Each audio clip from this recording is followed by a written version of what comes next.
Kapag tumanda ka raw, dapat daw kaunti na lang ang kain. Iwas karne, iwas itlog, bawal ang gatas. Pero, totoo ba lahat yan? Maraming tao ang naniniwala na ang pagtanda ay nagdadala ng mga pagbabago sa ating pangangailangan sa nutrisyon. Sa makatuwid, ang ibang mga pagkain ay maaring hindi na angkop sa ating katawan. Halimbawa, ang labis na karne ay maaring magdulot ng problema sa puso at ibang sakit. Gayunpaman, hindi rin naman natin dapat kalimutan ang mga benepisyo ng protina sa ating katawan kahit na tayo'y tumatanda. Kaya't kahit na may mga suhestyon na iwasan ang mga ito, mahalaga ring tiyakin na ang ating diet ay naglalaman pa rin ng mga sapat na nutrisyon upang manatiling malusog.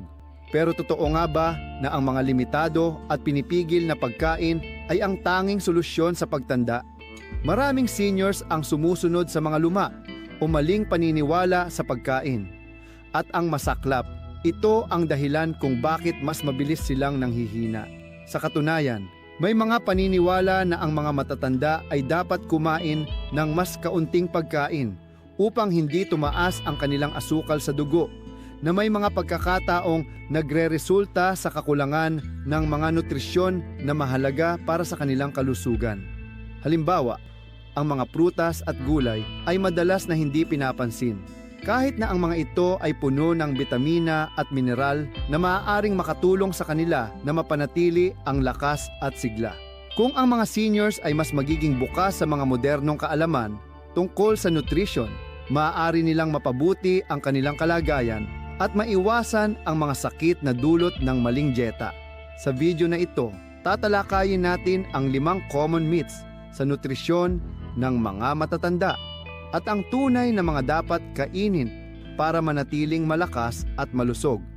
Bago tayo magpatuloy, mangyaring pindutin ang like and mag-subscribe ka na rin kung bago ka sa channel ko.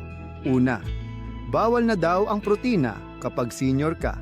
Reality, kailangan pa nga ng mas maraming protina para hindi mabilis mawala ang laman ng katawan. Sa katunayan, habang tayo ay tumatanda, ang ating katawan ay nagiging mas mahina sa pagbuo ng mga kalamnan. Kaya't napakahalaga ng sapat na protina upang matulungan ang pagpapanatili ng ating lakas at kalusugan. Mahalaga rin ang protina sa paglikha ng mga enzymes at hormones na kinakailangan ng ating katawan upang maging maayos ang pag-andar nito.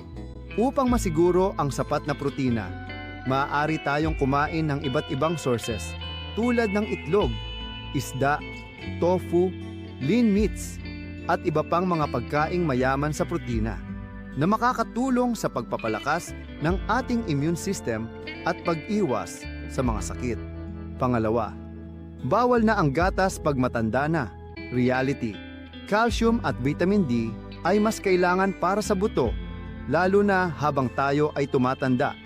Ang mga sustansyang ito ay tumutulong sa pagpapanatili ng tibay ng buto at nagiging proteksyon laban sa osteoporosis. Low-fat dairy ay pwedeng isama sa tamang dami dahil naglalaman ito ng kinakailangang nutrients nang hindi nagdadagdag ng sobrang calories o taba. Sa katunayan, ang pagkakaroon ng sapat na calcium at vitamin D mula sa low-fat na mga produkto ng gatas tulad ng yogurt, gatas at keso ay makatutulong sa pagpapanatili ng magandang kalusugan sa buto sa kabila ng pagtanda. Bukod dito, mahalaga ring isaalang-alang ang iba pang mga pinagmumulan ng calcium tulad ng mga madahong gulay at mga mani upang masiguro ang balanse at tamang nutrisyon na kinakailangan ng ating katawan. Panagtlo, kahit anong pagkain, basta busog. Reality, hindi lang dami. Ang quality ng pagkain ay mas mahalaga ngayon. Bawas asin, asukal, at processed foods. Ang mga tao ngayon ay mas mapanuri at mas naniniwala sa kahalagahan ng masustansyang pagkain na hindi lamang nakapagpuno sa tiyan, kundi nagbibigay rin ng tamang nutrisyon sa katawan. Sa halip na umasa sa mga fast food at instant meals, marami na ang nagtatransition tungo sa mga sariwang prutas at gulay, whole grains at lean proteins. Ang ganitong pagbabago ay hindi lamang nakakatulong sa kalusugan, kundi pati na rin sa pangangalaga sa kapaligiran, dahil ito ay kadalasang nagre-resulta sa mas mababang carbon footprint. Sa huli, ang pangunahing layunin ay hindi lang basta busog, kundi ang maging mas malusog at mas masigla sa bawat hapagkainan. Pangapat, hindi kailangan ng supplements basta kumakain ka. Ang katotohanan, maaaring kailanganin pa rin ng vitamin B, 12, D, at iron, lalo na kung may kondisyon o mahina ang absorption. Makakatulong ang mga supplements na ito sa pagpapanatili ng isang malusog na katawan, lalo na sa mga tao na may limitadong diet o mga vegetarian at vegan. Ang vitamin B12, halimbawa, ay karaniwang matatagpuan sa mga produktong hayop, kaya't mahalaga ito para sa mga hindi kumakain ng karne. Ang vitamin D naman ay mahalaga para sa kalusugan ng buto at pagpapalakas ng immune system. Gayon din, ang iron ay kailangan para sa tamang pagbuo ng hemoglobin, at ang kakulangan nito ay maaaring magdulot ng anemia. Sa kabila ng pagkakaroon ng sapat na pagkain, may mga pagkakataon pa ring mas makabubuti ang mga supplements upang makuha ang tamang sustansya na kinakailangan ng ating katawan. Panglima, normal lang ang panghihina, bahagi lang ito ng pagtanda. Reality, maraming sintomas ng kahinaan ay dahil sa kulang o maling pagkain, hindi dahil tanda lang ito. Ang mga pagkukulang sa nutrisyon, tulad ng kakulangan sa mga bitamina at mineral, ay maaaring magdulot ng pagkapagod at panghihina. Sa katunayan, ang wastong pagkain ay mahalaga sa pagpapanatili ng enerhiya at lakas, lalo na habang tayo'y tumatanda. Mahalaga ring maunawaan na maraming tao ang maaaring makaranas ng hindi kinakailangang panghihina dulot ng hindi tamang uri ng diet.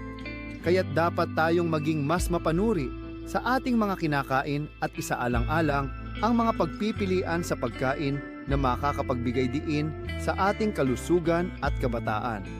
Kung may sinusunod kang nutrition advice mula pa noong 90, baka panahon na para i-update ito. Mag-subscribe sa Gintong Kalusugan para sa mas maraming tips sa natural na nutrition at kalusugan para sa seniors. I-comment mo rin kung aling nutrition myth ang matagal mo nang pinaniwalaan at kung ano ang natutunan mo ngayon. Hanggang sa muli, kita-kits tayo sa susunod na video.